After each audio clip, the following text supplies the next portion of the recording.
जय हिंद दोस्तों, कैसे हैं आप सब। मैं आशा करता हूं आप सब मस्त होंगे, तंदुरुस्त होंगे और अपने पठन पाठन सीबीएटी की तैयारी में लग चुके होंगे। आज हम बात करेंगे आरआरबी सेक्शन कंट्रोलर परीक्षा 2026 को लेकर, जिसका एग्ज़ाम आप लोगों ने 11 और 12 फरवरी को दिया था।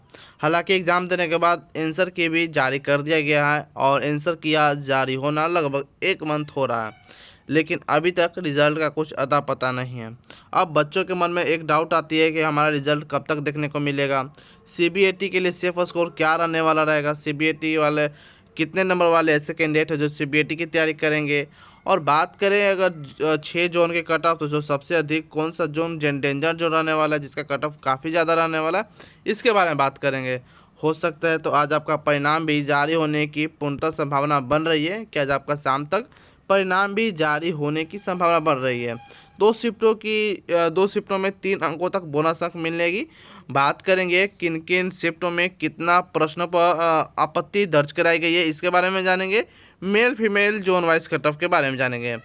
ऑल ओवर सारा डाउट आपको इस वीडियो में क्लियर करने वाले हैं, तो वीडियो को शुरू से अंत तक जरूर देखिएगा, स्टेप बाय स्टेप समझने की कोशिश कीजिएगा। अगर चैनल पर पहले बार विजिट किया हो तो चैनल को सब्सक्राइब कर सकते हो, बेल आइकन दबा सकते हो।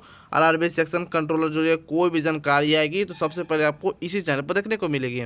बात करते हैं 11 और 12 फरवरी को जो परीक्षा निर्धारित की गई थी, उसका उत्तर कुंजी 26 तारीख को जारी कर दी गई थी। और लास्ट ऑब्जेक्शन लगाने की, आपत्ति दर्ज कराने की जो तिथि थी वह आपको 5 मार्च रखी गई थी। आई होप यहाँ तक सारा डाउट क्लियर हो चुका होगा। और बात किया जाए अगर रिजल्ट को लेकर, तो अप्रैल में आपको संभावित अप्रैल बन रहा है और कितने अप्रैल को जारी करेगा इसके बारे में बताएंगे। चलिए आगे बढ़ते हैं। टोटल बात करते हैं पोस्ट को लेकर। इसमें टोटल पोस्ट इसमें 368 इसमें टोटल पदों पर वैकेंसी निकाली गई थी ऑल ओवर जोन में। एग्ज़ाम डेट आपका 11 और 12 फरवरी आपका एग्ज़ाम डेट रहा है। फॉर्म अप्लाई की बात किया जाए तो 3,90,000 टोटल इसमें फॉर्म भरे गए थे। बात किया जाए कंपटीशन को लेकर, तो 679 पर सीट पर आपका कैंडिडेट रहने वाले हैं, यानी कि एक सीट के लिए 679 कैंडिडेट फाइट करेंगे। जिसका बात किया जाए तो 2.5 लाख में अगर हमें 386 से अगर हम डिवाइड करेंगे तो यह रहने वाला है। 2.5 लाख क्या है, तो 2.5 लाख आपका उपस्थिति दर्ज कराई गई है। और सीबीएटी के लिए 8 गुना बच्चे को सिलेक्ट करना है, 8 गुना कैंडिडेट सिलेक्ट होंगे सीबीएटी के लिए, यानी कि साइको के लिए। तो लगभग 2944 यानी कि जिससे हम कह सकते हैं 2944 कैंडिडेट सिलेक्ट होंगे सीबीएटी के लिए। सीबीएटी में कंपटीशन की बात किया जाए तो सीबीएटी में कंपटीशन आपका 84 पर सीट कैंडिडेट रहने वाले हैं, यानी कि एक सीट के लिए 84 कैंडिडेट फाइट करेंगे। आई होप यहाँ तक सारा डाउट क्लियर हो चुका होगा। फिर कोई डाउट बचे तो कमेंट सेक्शन के माध्यम से आप हमसे पूछ सकते हो। चलिए बात करते हैं कैटेगरी वाइज वैकेंसी डिटेल को लेकर। तो यूआर में 174 थी, एससी में 56, एसटी में 34, ओबीसी में 80, ईडब्ल्यूएस में 24। टोटल की बात किया जाए तो 368 है, जिसमें 1 सर्विसमैन और पीडब्ल्यूडी की वैकेंसी अलग से निकाली गई थी। इतना का अगर आप ऐड करते हो, सम करते हो, तो इतना आपको 368 निकल कर देखने को मिलती है। और ये 36 और 15 जो कि एक्समैन और पीडब्ल्यूबीडी की जो वैकेंसी थी अलग से देखने को मिली थी। चलिए बात करते हैं, यहाँ हर एक जोन की कैटेगरी वाइज आपको वैकेंसी डिटेल देखने को मिल जाएगी। जैसे कि आरआरबी अहमदाबाद में जो कि यूआर में 7, एससी में 1, एसटी में 1, ओबीसी में 5 और ईडब्ल्यूएस में 1, टोटल 15 वैकेंसी निकाले गए थे। आप चाहे तो इस वीडियो को पूरा पॉज कर आप टोटल वैकेंसी वाइज डिटेल देख सकते हैं। चलिए आगे बढ़ते हैं। आगे बढ़ने से पहले आपको बता दूं एग्ज़ाम लेवल और गोल अटेम्प्ट क्या रहने वाला है। तो मैथ आपका 60 क्वेश्चन पूछे गए थे। मुख्यतः इसमें 3 प्रकार के आपका सब्जेक्ट रहते हैं, मैथ, लॉजिकल कैपेबिलिटी और रीजनिंग जैसे सब्जेक्ट इसमें मुख्यतः रहते हैं। जिसमें मैथ 60 क्वेश्चन आपसे पूछे जाते हैं, जो कि मॉडरेट टू हार्ड लेवल का था। लॉजिकल कैपेबिलिटी की बात किया जाए तो 20 क्वेश्चन मॉडरेट और mental reasoning 20 question moderate level का पूछा गया था।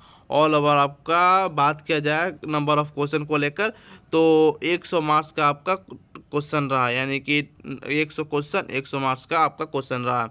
ठीक है। निगेटिव मार्किंग 1/3 की निगेटिव मार्किंग है, तो बहुत से कैंडिडेट का इसके कारण स्कोर गिरा भी है निगेटिव मार्किंग के चलते, लेकिन सभी का गिरा है, सिर्फ आपका नहीं गिरा है। आंसर कहने के बाद सभी के मार्क्स में कुछ न कुछ घटाव देखने को मिला है।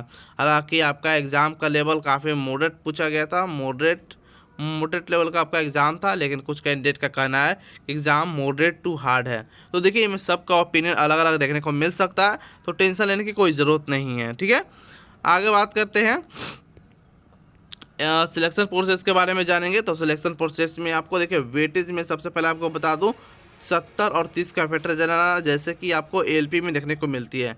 70% CBT2 का एलपी में देखने को मिलती है, 30% साइको को मिलाकर आपको फाइनल लिस्ट तैयार किया जाता है। तो उसी प्रकार आपको इसमें भी सेक्शन कंट्रोलर में भी सेम है, 70% आपको CBT1 से और 30% CBT यानी साइको से आपको तैयार कर फाइनल लिस्ट में नाम आपको देखने को मिलेगा। तो काफ़ी इंपॉर्टेंट हो जाती है साइको की तैयारी करना। तो आप साइको की तैयारी अच्छा सा कीजिए और मन लगाए कीजिए, क्योंकि ज़्यादा टाइम नहीं रह गया। इसका भी रिजल्ट आने के बाद तुरंत इस समय आपका मिल जाएगा। कब आने वाला इसके बारे में बात करेंगे। तो अब बात करते हैं शिफ्ट वाइज एनालिसिस के बारे में बात करेंगे। तो फर्स्ट शिफ्ट में आपको 11 फरवरी के मॉडरेट पूछा गया था, सेकंड शिफ्ट आपका हार्ड था और 12 फरवरी के मॉडरेट टू हार्ड, और सेकंड की बात किया जाए 12 फरवरी के सेकंड तो इजी टू मॉडरेट पूछा गया था। आई होप यहाँ तक सारा डाउट क्लियर हो चुका होगा। अब बात इसमें हम करते हैं कि किस शिफ्ट में कितना ऑब्जेक्शन लगाए गए थे। देखिए 11 फरवरी के फर्स्ट शिफ्ट में आपको टोटल 7 प्रश्न पर ऑब्जेक्शन लगाए गए हैं और 11 फरवरी के सेकंड शिफ्ट में टोटल 6 प्रश्न पर ऑब्जेक्शन लगाए गए हैं। 12 फरवरी के फर्स्ट शिफ्ट में टोटल 3 प्रश्न पर ऑब्जेक्शन लगाए, जो कि काफ़ी या 3 एवरेज प्रश्न है। हालांकि लगे हैं टोटल 8 प्रश्नों पर, लेकिन 8 प्रश्न लगाने वाले कैंडिडेट की संख्या मात्र 10 से 20 है। 10 से 20 का है, लेकिन जो 3 ऐसे जो एवरेज क्वेश्चन है जो सभी लोग लगभग किए हैं, सभी लोग किए हैं। ठीक है, या और बात किया जाए 12 फरवरी के सेकेंड शिफ्ट में, तो इसमें लगभग 2 से 3 क्वेश्चन एवरेज पर लगाए गए हैं।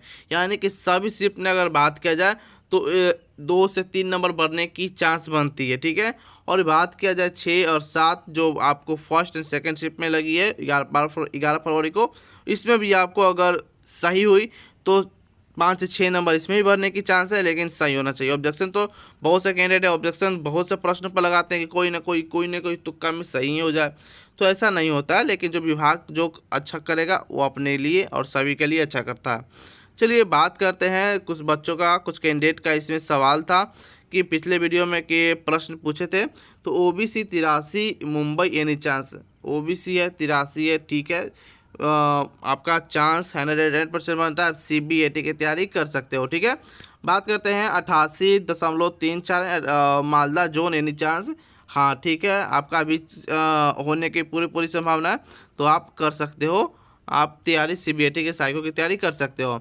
92.7 12 फरवरी and second shift OBC from Kolkata zone any chance, आपका चांस 110% है, टेंशन नहीं लेना है। आप CBAT की तैयारी में लग जाइए, आपका कभी भी एग्जाम कंडक्ट कराया जा सकता है। चलिए बात करते हैं 66.75 SC Thiruvananthapuram any chance.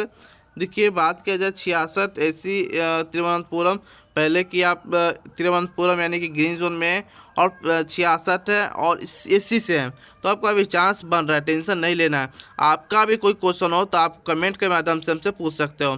Comment करने से पहले आपको एक काम करना पड़ेगा, हाई बटन प्रेस करना पड़ेगा, क्योंकि अभी मेरे चैनल पर कुछ प्रॉब्लम आ रही है, तो उस प्रॉब्लम जल्द ही सॉल्व कर दी जाएगी यूट्यूब की तरफ से। लेकिन अभी आपको देखना पड़ेगा, ऐसे ही आपको कमेंट करना पड़ेगा। ठीक है, कमेंट करने से पहले आपको हाई बटन प्रेस कीजिएगा, और जैसे ही हाई बटन प्रेस कीजिएगा वहाँ तुरंत आपको देखने को मिल जाएगा क्या चीज़ का, आपको कमेंट सेक्शन का माध्यम देखने को मिल जाएगा, वहाँ से आप कमेंट सीधे कर सकते हो। ठीक है, तुरंत ही प्रॉब्लम भी सॉल्व कर दिया गया, टेंशन लेने की जरूरत नहीं। यूट्यूब टीम से में लगातार बात हो रही है, तो ये प्रॉब्लम 1 से 2 दिन के अंदर सॉल्व कर दी जाएगी।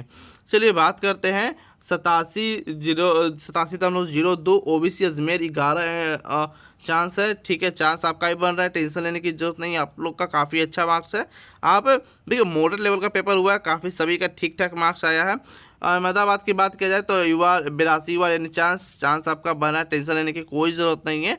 ठीक है, आप CBAT की तैयारी कर सकते हो, आप CBAT की तैयारी कर सकते हो, टेंशन लेने की कोई ज़रूरत नहीं। ठीक है, अब बात करते हैं 67.39 RRB Thiruvananthapuram SC category any chance है भाई, चांस है। सुमिता चांस है आपका, टेंशन लेने की कोई ज़रूरत नहीं है, आप साइको तैयारी कर सकते हैं। साइको में काफ़ी बच्चे का छटनी होती है, देखिए 8 गुना बच्चे को बोला जाता है और हमको लेना है सिर्फ 1 रेशियो में लेना है, तो काफ़ी कैंडिडेट छटेंगे, तो आप जो CBAT की तैयारी काफ़ी अच्छे तरीके से कर सकते हैं। ठीक है, चलिए अब बात करते हैं all safe zone score for CBAT के बारे में बात कर लेते हैं। यूआर से अगर 73 से 75 रो स्कोर है तो ठीक है, OBC 70 से 72 रो स्कोर सही है, EWS 68 से 70 सही है, SC 65 67। और बात किया जाए ST के लिए तो 62 से 64 नंबर आपका बन रहा है, तो टेंशन लेने की कोई ज़रूरत नहीं है। इतना नंबर है तो आप सेफ हो, टेंशन लेने की ज़रूरत नहीं है। अब बहुत से कैंडिडेट का कमेंट सेक्शन में बोलेंगे कि नहीं इतना कम नहीं जाएगा। इतना कम में नहीं बता रहा हूँ दोस्तों, इसमें आपको नॉर्मलाइजेशन देखने को मिल जाएगी, उसके बाद बोनस अंक देखने को मिल जाएगी। जैसे कि हार्ड शिफ्ट में नॉर्मलाइजेशन आपको 1 से 15 नंबर तक लेके चलिए, और मॉडरेट शिफ्ट में 1 से 10 नंबर तक लेके चलिए। इजी शिफ्ट में नंबर कट जाते हैं, ठीक है, और मॉडरेट शिफ्ट में 10 नंबर तक और हार्ड शिफ्ट में 15 नंबर तक आपको देखने को मिल सकती है।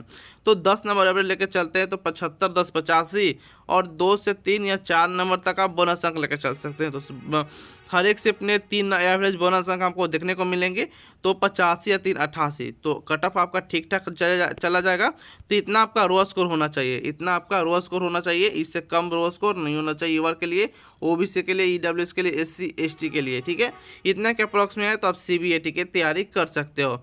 आई होप सारा डाउट आपको क्लियर हो चुका होगा। बात किया जाए रिजल्ट को लेकर, रिजल्ट आपको आज शाम तक देखने को मिल जाएगा। अगर कुछ दिक्कत अगर लगे या टेक्निकल प्रॉब्लम हो जाए तो कल सुबह 10 बजे तक आपको इसका भी देखने को मिल जाएगा।